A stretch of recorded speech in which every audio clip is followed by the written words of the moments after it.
How's it going, guys? I got a game. It's iBrigadier. Now, those of you who were subscribed to him from back in the day, I'm guessing he doesn't upload anymore because I haven't seen him in my sub box in a while. But he still battles. He pops into my stream from time to time. This is one of those times. And then I was like, hey, you want to have a UU match? Since he was taking UU matches that night. He was like, yeah, sure. So he kind of brought this team. Looking at it, it's got a lot of physically defensive walls, maybe 3 depending on Hitmontop's build. But the main strategy here is probably, burn things with Cafagrigus, or it really was just a slap together team. I don't know, Crustle for hazards, Cafagrigus for burning, and then just all 3 for taking hits, and then some other stuff just for dishing out hits. Works out pretty well. But I'm gonna lead off with Nidoqueen because I'm definitely thinking that, he's just gonna set up the Stealth Rock. So I get my Toxic Spikes up for free, and at the very least I can get Hitmontop poisoned.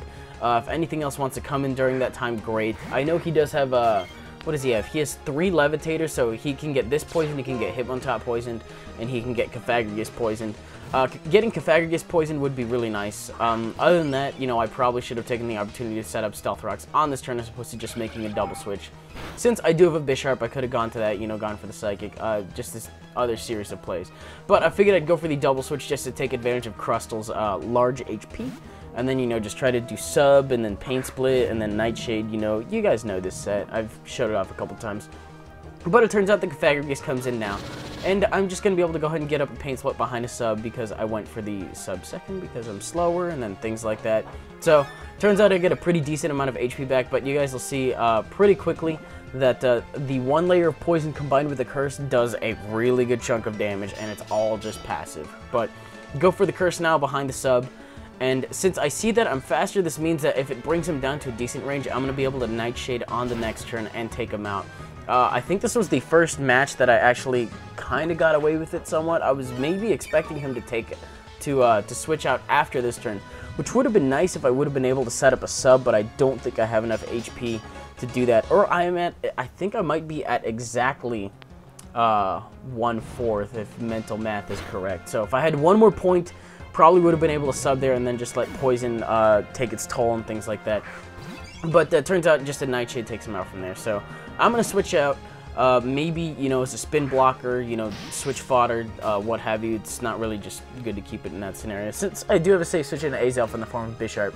Now here, I was predicting him to switch out because nobody wants to stay in on a Sucker Punch. But it turns out he just goes for the Fire Blast anyway, like a bold motherfucker, and takes me out. I mean, I guess he probably expected that would have been a position in which I would have predicted. I guess he kind of knows my play style, and he played around it pretty well. So kudos to you. Take off the hat for that one. But I got a Scarf Victini. I don't know if he's necessarily suspecting that, or just that I'll resist both of the moves that he has, and he doesn't really want to go for a U-turn or anything like that. Or he just wants something better to take a V-Create. That'll work out better. But he goes to Crustle. It's going to be neutral damage, and it still does a pretty decent chunk despite Crustle's really big, HP and defense stats. I don't know how much he's invested, but that's a clean half, and then the poison damage is actually going to help me out to make it a sure kill at the end of the turn. Since I'm Choice Scarf, I don't have to worry about being slower at all under any circumstances, since this thing is super, super slow. So, easy 2-hit KO. It is going to give him Switch Initiative on the next turn, but that's one big wall out of the way, and then with Cafagrigus and Crustle out of the way, this actually means that my Togekiss, provided I can bring in Echoed Voice and start doing this stuff properly, is going to be pretty good. Now, I see a Charizard come in, and I don't really feel like taking a hit from it with Victini. I need to keep it as fresh as possible, so I decided to go out into Nidoqueen just to take some hits. I'm only running max HP. I'm not running max Spec D, but it turns out he's a physical one, and that kind of surprises me. And he told me his build after the game was similar to the bulky D-Knight build, but instead of Outrage, he has, his own respective stab. But he's got, DD, Flare Blitz, EQ, and Roost, and it worked out really well for him in this match, I gotta say. Turns out that, he only does around half with Flare Blitz, which I found a little surprising, but I guess, bold and shit and whatnot. But I'm able to Dragon Tail him out, and I will deal with him later. If I'm able to get up some Stealth Rocks along the way, great. I guess I was just kind of afraid of getting him up right here because, he probably would have spun him away or whatever. But it turns out that this is the last thing left on his team that can get poisoned anyway. So I should have taken the opportunity just to do it anyway, I guess I switched out here, you know, just wanted to take a fake out or a mock punch or whatever. But I think he ends up predicting and then goes for the... No, he switches. Well, this is kind of a prediction in itself, I guess. But makes a double switch, decides to go out into Azelf. Or, you know, he didn't think I would switch and just decided to switch out to Azelf. Either way, he finishes me off with a Psychic. I now no longer have a spin blocker, but I don't think his Hitmontop actually has rapid spin.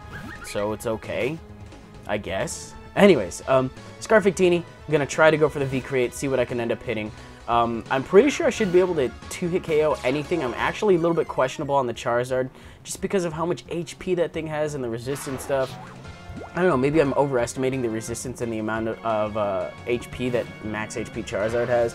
But I'm going to go ahead and U-turn out, decide to go into my Shaming, because I know Seed Flare will do a good amount if he does happen to be physically defensive, like I am suspecting him to be with Intimidate and Leftovers and whatnot. But Seed Flare, you know, despite how obvious it's going to be, I'm going to go for it anyway in hopes that I can get a special defense drop on Charizard. Because if that thing sets up, then we're kind of screwed. I don't know how fast this thing gets after a couple, and I took the opportunity to speed it up for you guys a little bit so you can still kind of see what's going on. As you can see, Air Slash doesn't really do a good amount despite being, you know, unstab and everything. I still would have expected more from a Life Orb Shaman, but he over predicts right there, decides to go for the Earthquake. And I was like, you know what, if I can get like one flinch here, that would be great. And turns out I don't get it, and he actually has Roost. So he hadn't showed me Roost earlier, but this is like that point where I was like, I definitely Stealth Rocks. Stealth Rocks, I had them, I didn't get them up.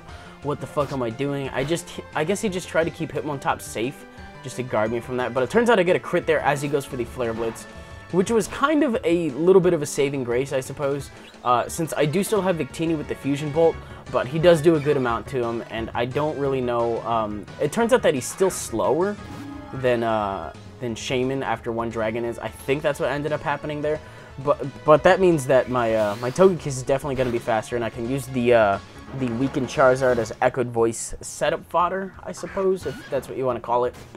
But Hitmontop's going to come in. Still don't really know what set he's running. If he's running like Fake Out and Mock Punch, I won't want to take those, but I think this Togekiss is one of my last ones. And it turns out he misses the Stone Edge here, which, spoilers ladies and gentlemen, is going to cost him the game, because if you know anything about Echoed Voice, it's going to pick up momentum very quickly. I don't believe he has any priority on this Hitmontop. He's probably got like Bulk Up, and I don't know what else he has. All I saw was Stone Edge, and then I saw I don't remember what else I saw. Point is, it's dead now.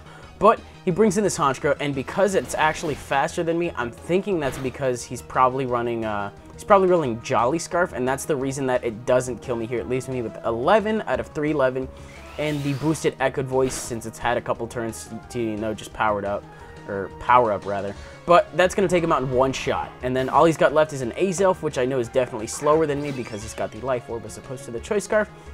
So Echoed Voice is just going to clean up the game. Anyways, a little bit unfortunate there at the end with the Air Slash and whatnot. I think I might have still had my Victini. I don't remember that thing dying, to be honest. Did I still have it? I don't remember. I really don't. Anyways, that's the end of the game. If you guys enjoyed it, you're welcome to leave a like, rating, comment, subscribe, do your thing. Probably going to be narrating some TCGO. I have an interesting development regarding Penumbra coming up. If it does turn out like I think it will, then I will actually be able to upload that twice a week as opposed to once a week. So I guess, you know, just stay on the lookout for that.